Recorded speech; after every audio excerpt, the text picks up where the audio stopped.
할렐루야, 성도 여러분 모두 반갑습니다. 3월 27일 월요일 아침 말씀 묵상입니다. 오늘 본문은 사무엘상 28장 15절로 25절의 말씀입니다.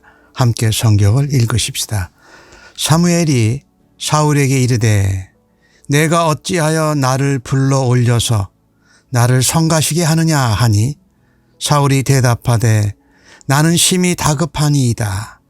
블레셋 사람들은 나를 향하여 군대를 일으켰고 하나님은 나를 떠나서 다시는 선지자로도 꿈으로도 내게 대답하지 아니하시기로 내가 행할 일을 알아보려고 당신을 불러 올렸나이다 하더라.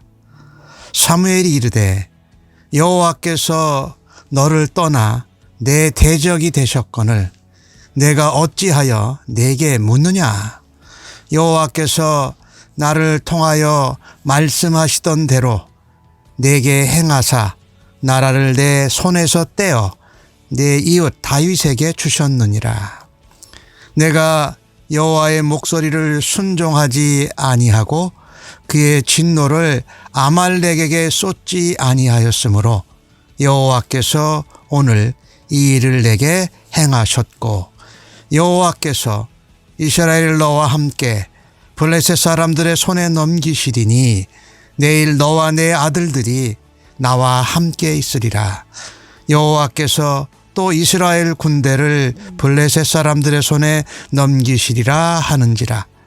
사울이 갑자기 땅에 완전히 엎드러지니 이는 사무엘의 말로 말미암아 심히 두려워함이요 또 그의 기력이 다하였으니 이는 그가 하루 밤낮을 음식을 먹지 못하였음이니라. 그 여인이 사울에게 이르러 그가 심히 고통당함을 보고 그에게 이르되 여종이 왕의 말씀을 듣고 내 생명을 아끼지 아니하고 왕이 내게 이르신 말씀을 순종하였사오니 그런즉 청하건대 이제 당신도 여종의 말을 들으사 내가 왕 앞에 떡 한 조각 떡을 드리게 하시고 왕은 잡수시고 길 가실 때에 기력을 얻으소서 하니 사울이 거절하여 이르되 내가 먹지 아니하겠노라 하니라. 그의 신하들과 여인이 강건하매 그들의 말을 듣고 땅에서 일어나 침상에 앉으니라. 여인의 집에 살진 송아지가 있으므로 그것을 급히 잡고 가루를 가져다가 뭉쳐 무교병을 만들어 구워서 사울 앞에와 그의 신하들 앞에 내놓으니 그들이 먹고 일어나서 그 밤에 가니라. 아멘. 사울이 신접한 여인을 쫓아냈다가 자기가 변장하고 가서 그 여인에게 다시 사무엘을 불러오게 합니다. 사무엘이 말합니다. 왜 나를 불러서 성가시게 하느냐? 사울 왕은 나는 지금 너무너무 다급합니다. 블레셋 사람들이 나를 향하여 군대를 일으켜서 공격해 왔고 그런데 하나님께서 나를 떠나서는 선지자로도 말씀하지 않고 꿈으로도 내게 말씀하시지 않습니다. 그래서 정말 어쩔 수 없어서 그래도 나를 기름 붓는 일을 감당했고 나에게 도움을 줬던 사무엘 당신을 불러 올렸습니다. 사무엘이 대답합니다. 여호와께서 너에게 대적이 되셨는데 어찌 내게 묻느냐. 내가 하나님의 선지자인데 하나님이 나를 통해서 말씀하신 대로 이 나라를 내 손에서 떼어서 다윗에게 주셨다. 그 시작은 아말렉과의 전쟁에서 하나님의 말씀대로 순종하지 않고 자기 마음대로 했던 사울 왕의 잘못 때문이지요. 그래서 내일 블레셋과의 전쟁에서 내가 너도 내 아들도 이스라엘도 블레셋 군대와 사람들의 손에 넘어가리라 라는 말을 듣게 됩니다. 사무엘이 전한 그 내용은 하나님이 사울에게 말씀하셨던 것과 전혀 다르지 않습니다. 왜 사무엘이 사울에게 하나님이 그를 떠나셨는지 그리고 대적이 됐는지 이유를 말해 줍니다. 그 시작은 아말렉과의 전쟁 때에 하나님이 멸하라고 한 아말렉 사람들, 또 얻은 탈취물들을 다 멸하지 않은 하나님의 말씀에 불순종한 것 때문에 그랬죠. 시작이 하나님의 말씀에 불순종이었다. 그것이 시작이 됐습니다. 그런데 그 시작으로부터 사무엘은 하나님이 기름 부으신 사무엘 선지자를 통한 말씀을 듣지 않고 하나님께 불순종하고 대적합니다. 그 이후로부터 사울왕은 하나님의 기름 부으신 종인 다윗 왕을 계속해서 죽이고 추격하고 쫓아다닙니다. 하나님이 기름 부으신 왕을 죽이려고 한 것이지요. 다윗은 오히려 하나님이 기름 부음을 받은 사울 왕을 죽이지 않고 살려주는데 말이죠. 그런가 하면 사울 왕은 높 땅에 있는 제사장들과 그 성읍을 전멸을 시켰습니다. 하나님이 기름 부으신 종인 제사장들을 죽인 일을 감당한 것이지요. 하나님이 기름 부으신 선지자 사무엘에 통한 하나님의 말씀을 순종하지 않았고 기름 부은 왕인 다윗을 죽이려고 계속 쫓아다녔고 실제로는 하나님의 기름 부으신 제사장들을 죽인 일을 하면서 하나님을 정면 대적을 한 것이지요. 불순종으로 말씀을 순종하지 않은 것이 시작이 되어서 하나님을 대적합니다. 그러니 하나님이 대적이 되실 수밖에 없지요. 그런 가운데 사울은 계속해서 자신이 아직도 이스라엘의 왕인 것을 정당화시키고 합리화시키기에 바쁩니다.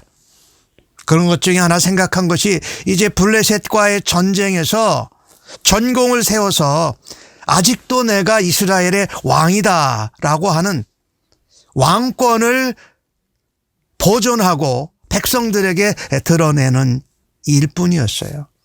하나님께서 말씀해 주시고 인도하시고 선지자로 가르쳐 주시지도 않고 꿈에도 말씀하지 않으시니 사울은 어느 것도 제대로 할 수 있는 것이 없습니다.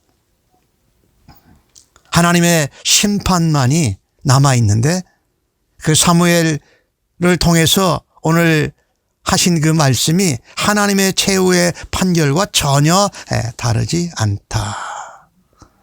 왜 사울이 하나님의 심판을 받게 됩니까?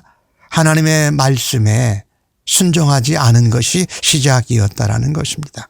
그로 인하여 하나님을 대적하고 정당화하고 합리화시키고 다윗을 기름 부음 받은 자인데 죽이려고 하고 기름 부음 받은 제사장들을 죽이는 일을 통해서 하나님을 대적하고 하나님을 자기가 하나님같이 됐다라는 것이지요.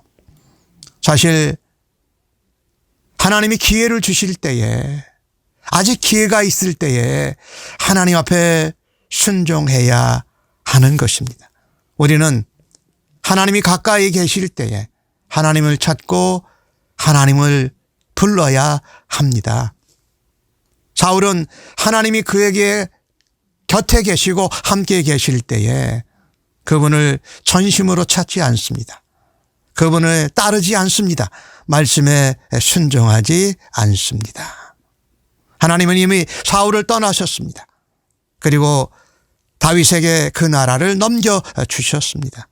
사울도 그 아들들도 블레셋과의 전쟁에서 패해 죽을 것이라고 말합니다.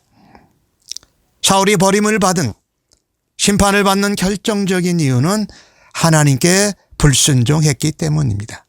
성도는 우리가 이 땅에서 삶을 마감하는 때까지 이 땅을 떠나는 순간까지 하나님 말씀에 순종하는 사람들이 되어야 할 것입니다.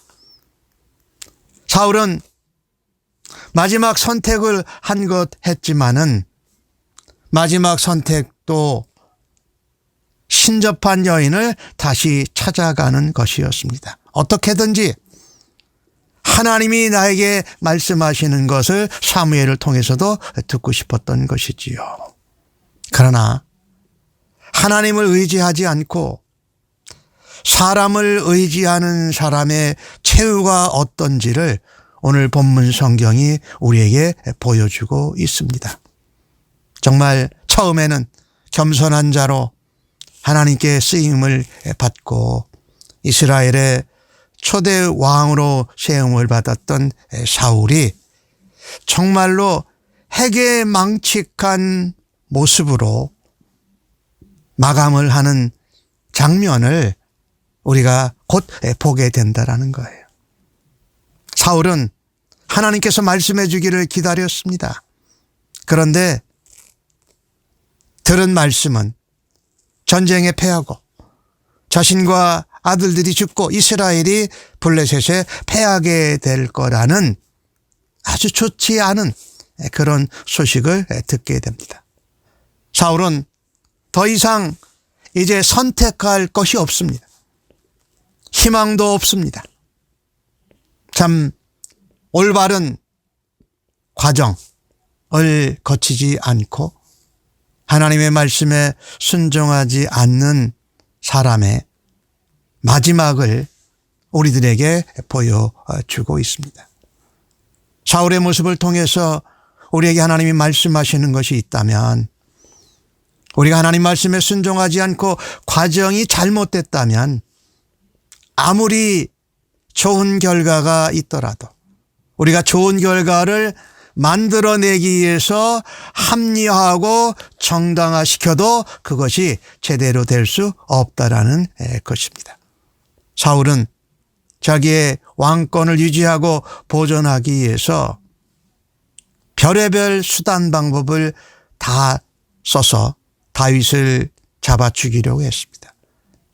또 신접한 여인을 다시 쫓아보냈다가 다시 찾아가서 도움을 받는 이런 일까지 행하는 것입니다. 오늘 주신 말씀을 통해서 우리는 사울이 사무엘을 통해서 다시 확인하는 말씀을 듣고 자기가 기대했던 것과는 전혀 다르기에 기운이 다 빠져버리고 하루 종일 음식도 먹지 못하는 정도가 됩니다. 비참한 최후의 심판의 소식을 듣고 절망하고 온몸이 탈진해 버립니다. 그 신접한 여인이 고통스러워하고 힘들어하는 사울을 보고 먹을 것을 갖다 주겠다고 합니다. 사울은 그래도 아직도 왕으로서의 체면이 살아있는지 그 제안을 거절합니다. 하지만 신하들이 강권하고 여인이 또 부탁해서 마지못해 침상에 앉습니다. 여인은 집에 있던 송아지를 잡고 무교병을 구워서 사울과 신하들에게 대접하는 것이 할 수 있는 최대한의 도움이고 동정입니다. 그러나 우리가 알아야 할 것은 하나님으로부터 오는 것이 아닌 사람으로부터 오는 위로, 세상적인 위로로는 어떤 문제도 근본적으로 해결하지 못한다라는 것입니다. 우리가 알아야 할 것은 우리의 진정한 도움이요, 우리의 위로자가 되시며 우리의 도피처가 되시는 분은 하나님이시라는 것이지요. 그래서 우리는 우리의 삶의 이유, 우리의 존재 목적이 우리의 모든 것 되시는 하나님을 향하여 영광과 감사를 올려드리는 것이죠. 하나님을 떠난 사람의 최후는 이렇게 비참할 수밖에 없다는 것이지요. 하나님의 말씀 앞에 순종하여 하나님의 인도함을 받지 않고 자기의 판단과 자기의 지혜로 그 길을 가는 사람은 결국은 비참한 말로를 맞게 되는 것을 오늘 본문에서 우리에게 말씀하고 계십니다. 아직 기회가 있을 때에 하나님 앞에 순종하고 내가 회개하여야 할 것은 무엇인가? 우리들도 돌아보고 하나님 앞에 용서를 구할 수 있기를 바랍니다. 세상으로부터 사람으로부터 오는 위로는 하나님께로부터 오는 위로와 비교할 수가 없다.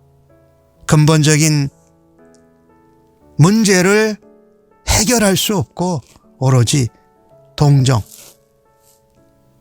또 잠깐만 유효하게 된다라는 것을 우리가 다시 한번 깨닫고 하나님 앞에 순종하고 하나님의 기름 부으신 하나님의 종들, 지도자들, 또 사람을 죽이는 일이 아니라 살리는 일을 감당하기를 간절히 소원합니다.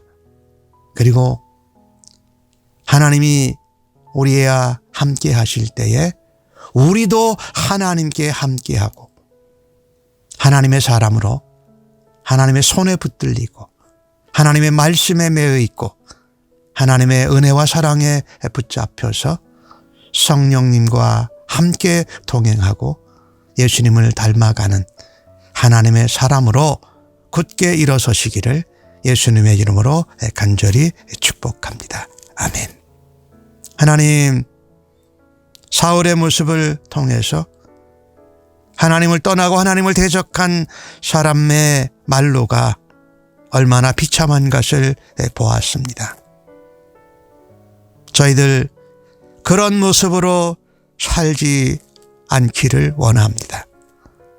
하나님의 말씀과 하나님 앞에 순종하는 것에 두렵고 떨림으로 우리에게 베풀어 주신 구원을 이루어가는 저희들 되게 하여 주시옵소서.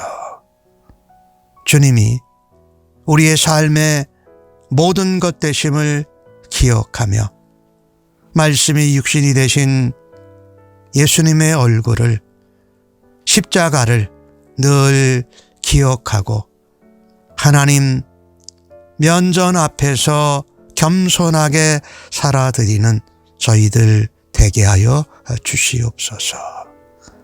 아직도 기회가 있을 때에 하나님 겸손히 마음을 열어 하나님 말씀을 청종하는 은혜가 있게 하여 주시옵소서. 감사하옵고 존귀하신 예수님의 이름으로 기도하옵나이다. 아멘.